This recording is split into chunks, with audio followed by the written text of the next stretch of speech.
According to the manual, the Greek writer Socrates wrote that dice have been around since 67 AD, when Prince Palamedes invented them around the time of the siege of Troy, probably right before baby Astyanax was hurled over that wall. Callback.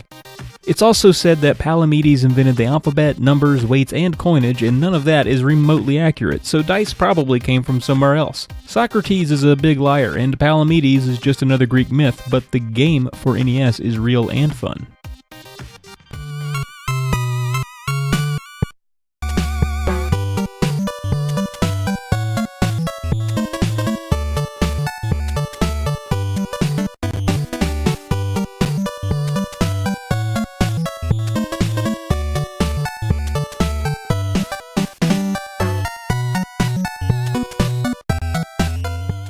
Puzzle games are often tough to make sound interesting, especially if they're 30 years old, but hear me out, Palamedes is different. Reminiscent of Bust a Move that came later, and maybe you remember Snood, in Palamedes you shoot die at other die to match them together. It's another tile matching game, yes, with dice, and I know that sounds lame, but this becomes highly addictive once you get the hang of it all.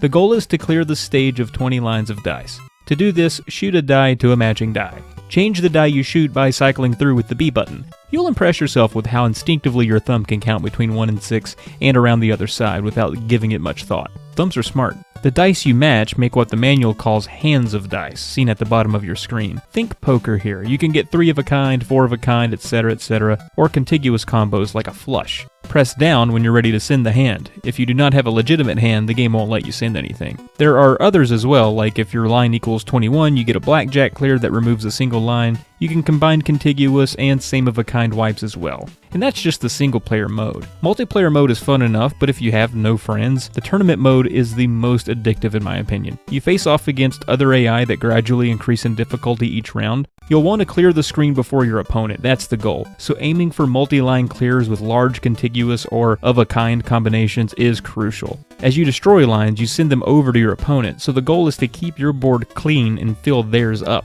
The tournament consists of 4 rounds, and the AI opponents shift around each playthrough, but they don't really do anything different based on who they are, but each round does become increasingly difficult. The final round was intense for me. The AI was my perfect match, and all the games were super close. It took me a while to finally prevail, but man, it was fun. It's really hard to convey any possible drama that could come from playing a puzzle game like this, but the intense back and forth of a close match really is invigorating. A weird thing about the game is that the point charts are printed on the card itself, and that isn't really helpful when it's inside of your Nintendo. It helps to have the manual handy or have a copy of it available when starting out until it comes natural to you. The game is actually a port of a Japanese arcade game released the same year, developed and published by Taito. The basic game structure remains the same, with the arcade version having higher fidelity, more colors, and more animation as you'd imagine. The tournament mode is here too, so you can still enjoy the single-player action as well as 2-player. Unfortunately, North America would not receive any follow-ups to Palamedes, but Japan, on the other hand.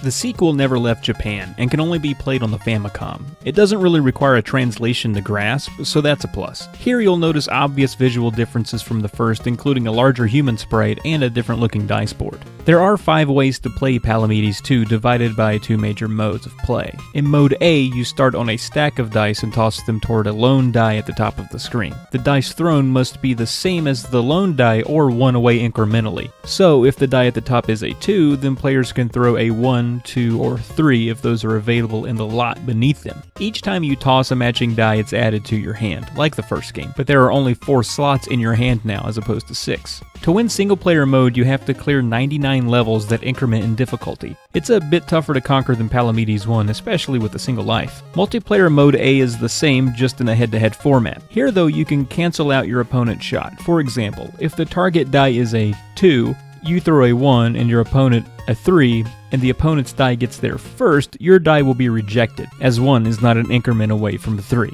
The race is on to clear as many lines as possible and send them over to your opponent. You can rotate the die in your stack to get one you need if you have none. You can press up to reveal more, with the caveat being the higher up you go, the closer you are to smashing yourself. And then congrats, you killed a boy.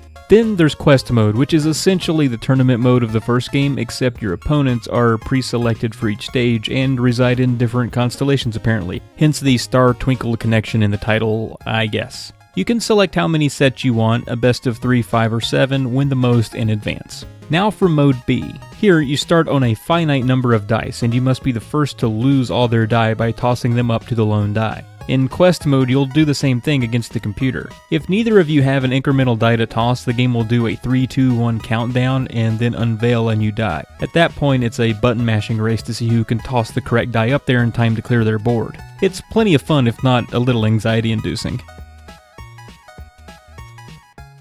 Well, that does it. Both Palamedes 1 and 2 are pretty addictive games, single or multiplayer. If you have a pal, the multiplayer modes are all fantastic, but if you're a loner, I recommend the tournament mode of the first one or the quest mode of the second one. It stinks that Palamedes 2 didn't make it over to the States, but if you can find a way to play it, it's solid. If you're a fan of tile matching games and need a new twist on the formula, give these a try.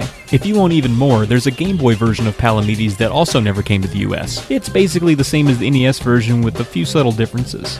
Alright, never trust Socrates, and thanks for watching.